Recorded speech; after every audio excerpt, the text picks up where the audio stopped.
Keith Hallegua is one of the last Jews in Kochi, India. The Jewish community in this seaport on India's southwestern coast was once thriving, with roots dating back centuries. It included the paradesí Jews, who came in the 16th century from Western Europe, and the malabarí Jews, whose ancestry in India goes back over 2,000 years. Members of both communities immigrated to Israel in the 1950s, leaving behind their homes, synagogues, and cemeteries.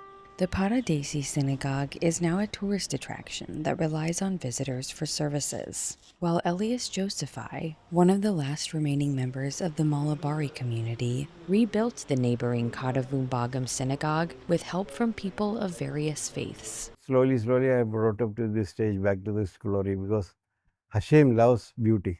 There are now fewer than 5,000 Jews in all of India, the world's most populous country. Both Hallegua and Josephai express pride in their heritage and a deep connection to their history, despite the challenges of preserving it. Though Josephai has tried to go to Israel, he now realizes his heart is with Kochi. Every Jew have a dream to die in Israel.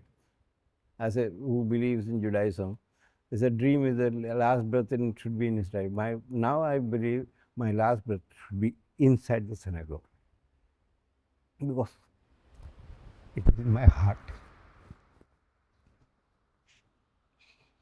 I cannot leave from here. Rama Harni Badonai Rabipi Alo Iba Ki Samati Bishua.